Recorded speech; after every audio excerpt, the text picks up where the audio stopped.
रहीम। अस्सलाम वालेकुम dear students. जैसे कि आप सबको पता है कि कोरोना की वजह से जो मसला आ रहा है पूरी दुनिया में पेंडेमिक का, तो क्लासरूम टीचिंग तो है इफेक्टिव। इसके साथ साथ हम दूसरे सोर्सेज तलाश कर रहे हैं जिसमें एक बहुत जो इजी है वो व्हाट्सएप ही है। तो ये मैं पहली वीडियो बना रहा हूँ।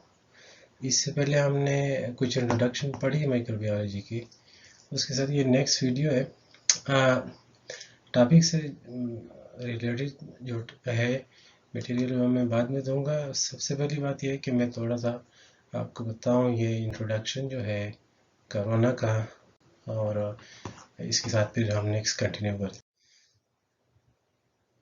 ओके, अब ये इंट्रोडक्शन है ऑनलाइन रिसर्चेस के हवाले से। तो सबसे पहली बात यह है कि ये जो वायरस है इसको कोविड-19 इसलिए कहते हैं कि ये कोरोना वायरस डिजीज़ वायरस 19 के एंड में, चूंकि वुहान सिटी चाइना में हुआ था, तो इस वजह से इसको कोविड-19 कहते हैं। और इमर्जिंग है, ज़ाहिर है ये रिस्पिरेटरी डिसऑर्डर काज करता है, सांस लेने में तकलीफ होती है, तो इस वजह से इसको रिस्पिरेटरी वायरस कहते हैं, इफेक्ट करता है इसको। इसके बाद ये जो वर्ड है कोरोना, ये क्राउन लाइक स्पाइक बनाता है। अब ये एंड में देख भी लेंगे इंशाल्लाह। इसके स्पाइक जो स्पाइक होते हैं इसके, वो हमारी बॉडी के जो रिसेप्टर साइट होते हैं, जो ग्लाइकोप्रोटीन या ग्लाइकोलिपिड्स है उससे बने हुए होते हैं, तो क्राउन शेप बनाता है।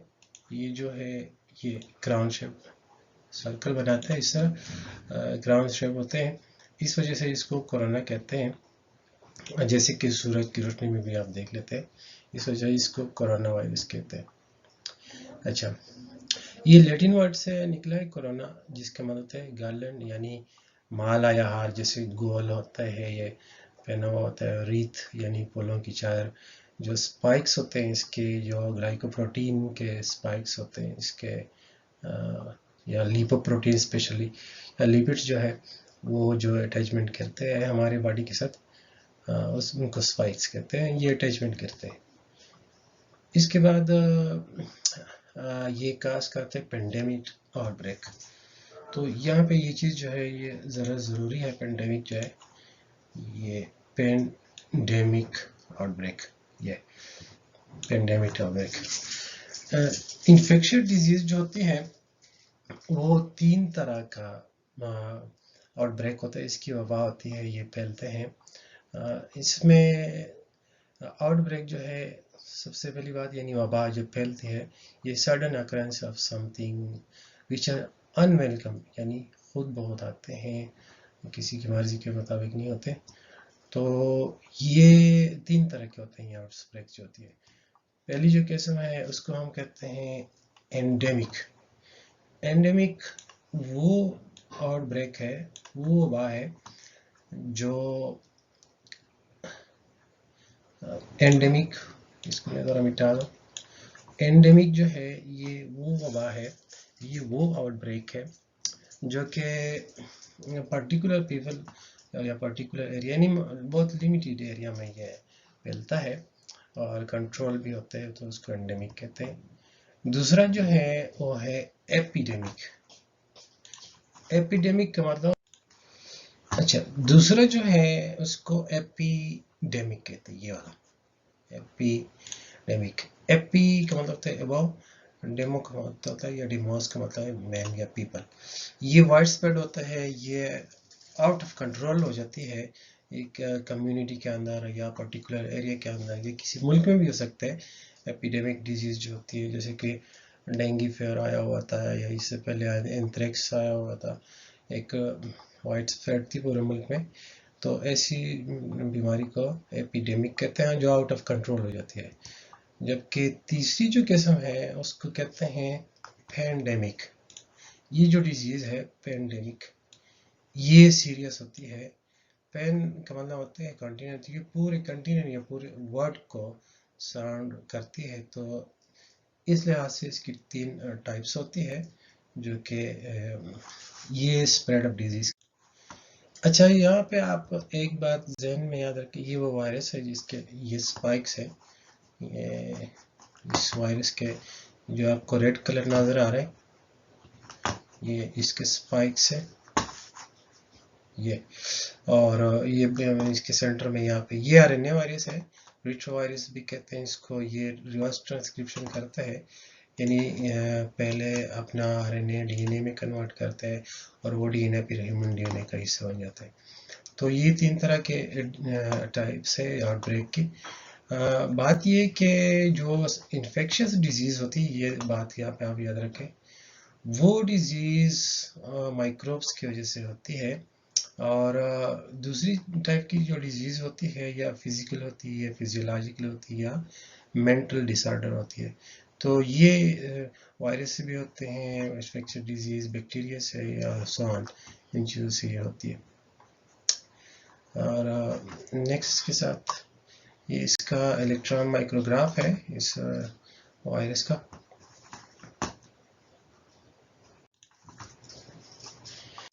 अच्छा,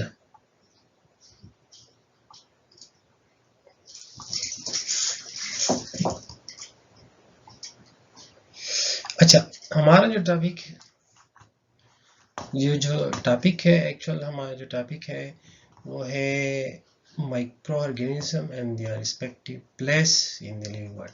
यानी कहाँ पे हम इन माइक्रोब्स को रखते हैं। माइक्रो ऑर्गेनिज्म भी कहते हैं इसको, माइक्रोब्स भी कहते हैं, कि लिविंग वर्ल्ड जो है यानी क्लासिफिकेशन में हम इसको कहाँ पे रखते हैं। तो इससे पहले कि हम जाए माइक्रो ऑर्गेनिज्म या माइक्रोब्स की तरफ, ये चीज़ मैं आपको बताऊं कि ये यूनिसेलुलर भी होते हैं, जैसे बैक्टीरिया है, वायरस है, मल्टी सेलुलर या मल्टी सेलुलर भी होती है, जैसे कि फंजाई है, इसके हाइफी, माइसीलिया वगैरह, और क्लस्टर की सूरत में भी, जैसे बैक्टीरिया, स्ट्रेप्टोकोकस या डिप्लोकोकस वगैरह वगैरह।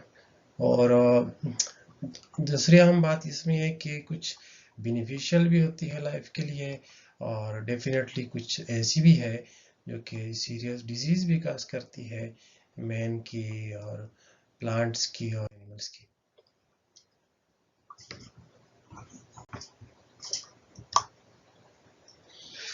अच्छा,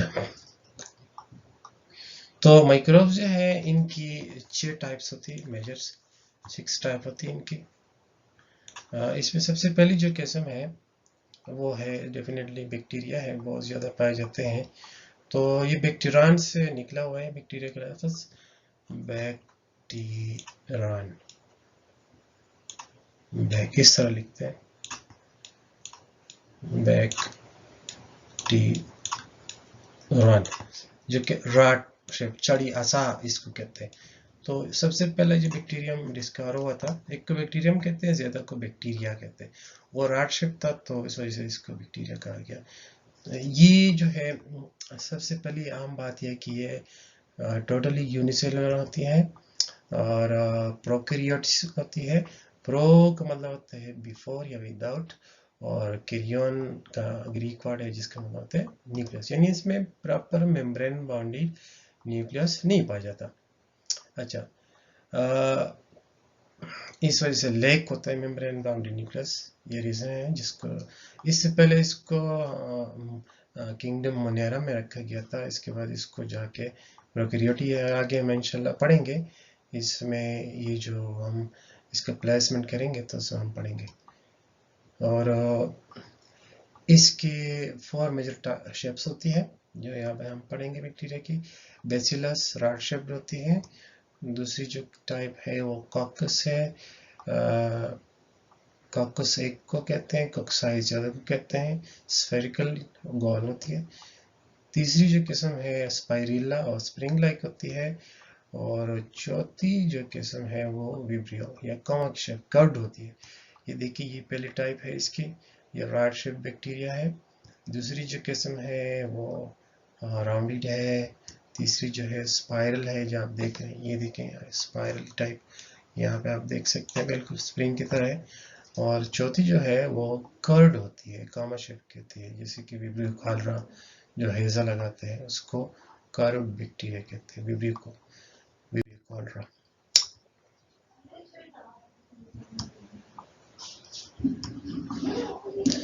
अच्छा, ये इसके कुछ कैरेक्टरिस्टिक है। सबसे पहली बात ये जो है इसका सेल वाला है, ये पेप्टिडोग्लाइकन से बना हुआ होता है, पेप्टिडोपेप्टाइड्स से यानी प्रोटीन पार्ट होता है और ग्लाइकन शुगर पार्ट होता है, इस वजह से इसको पेप्टिडोग्लाइकन कहते हैं।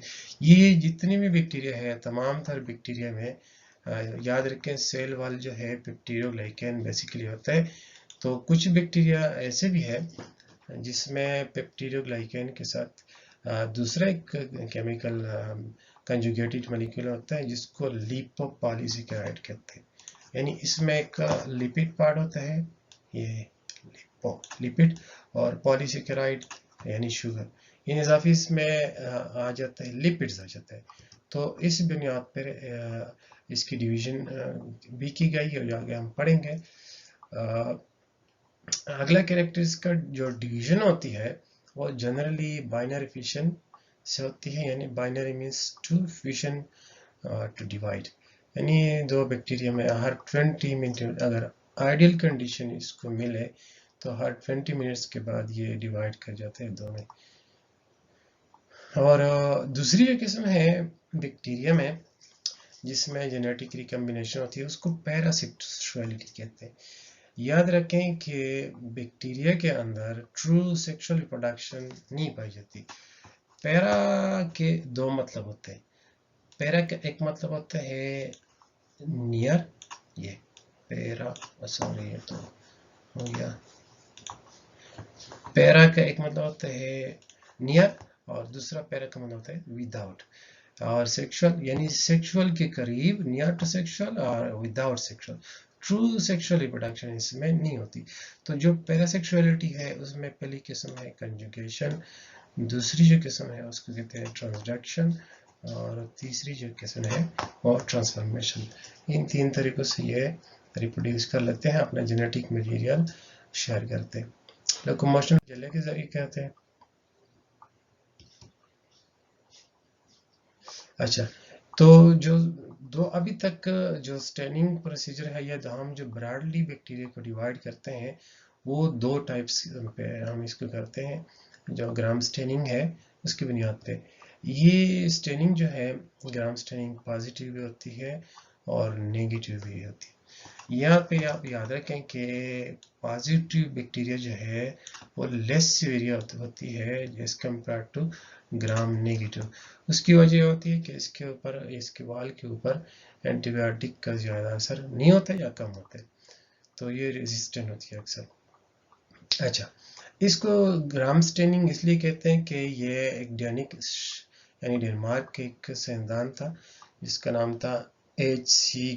ग्राम या H.C. ग्राम, जिसको हैंस क्रिश्चियन ग्राम भी कहते हैं। उसने ये टेक्निक इंट्रोड्यूस कराया था, तो इस वजह से इसको ग्राम स्टेनिंग कहते हैं। उसने जो स्टेन यूज़ किया था वो क्रिस्टल वायलेट, यानी यहाँ पे जो स्टेन यूज़ हुआ है वो आयोडीन या पोटाशियम आयोडाइड उसने यूज़ किया था। तो इस वजह से ये इसका कलर जो है वो होता है ये क्रिस्टल वायलेट होता है। और ये फिर अगर ऐसा बैक्टीरिया है कि वो स्टेन हो गया तो वो ग्राम पॉजिटिव है, और अगर स्टेन नहीं हुआ तो ग्राम नेगेटिव है, उसके ऊपर स्लिप कर जाती है और जो कलर है ये वो क्रिस्टल वायलेट डाई है, इससे हम करते होते हैं। और ये वो है जनाब H.C. ग्राम जिसने ये टेक्निक इंट्रोड्यूस करा था। अभी तक ये बेसिक जो क्लासिफिकेशन है वो ग्राम पॉजिटिव और ग्राम नेगेटिव ही होती है।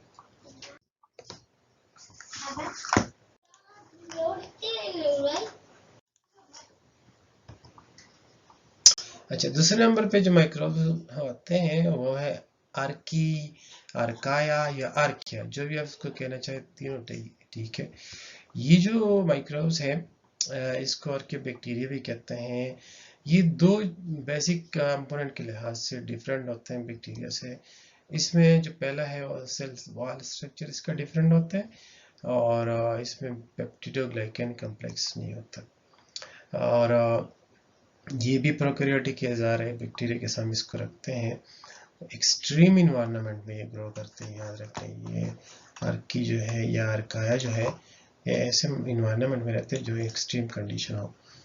तो अगली बात इसमें ये है कि ये डिवाइड करते हैं हम इसको मिथानोजेंस में, यानी मीथेन प्रोड्यूस करते हैं, इस वजह से कहते हैं इसको। दूसरी जो किस्म है इसको हेलोफाइट्स कहते हैं, साल्ट को कहते हैं, जो साल्टी इन्वायरमेंट है उसमें ये ग्रो करते हैं। ज़्यादा डिटेल में जाने की ज़रूरत नहीं है। अगली किस्म है थर्मोफाइल, जो कि एक्सट्रीमली हीट कंडीशन में है, जो कि बॉइलिंग, जो स्प्रिंग होती है वगैरह वहाँ पे ये पाई जाती है। और चौथी जो किस्म है साइक्रोफाइल है, यानी कोल्ड जो या आइसबर्ग है या परमानेंट स्नो जहाँ पे होती है वहाँ पे पाई जाती है। ये इसकी जो एक बायोमास है, यानी बहुत ज़्यादा जहाँ पे पाए जाते हैं, ये उसकी किस्म है। ऑलराइट, नेक्स्ट है फंजाई, फंगस की जमा है। ये सबसे पहली बात, इससे पहले हमने जो दो टाइप्स पढ़ी है, यहाँ पे बेसिक एक डिफरेंस है, ये यूकैरियोटिक है। यू मीन्स ट्रू और कैरियन न्यूक्लियस को कहते हैं।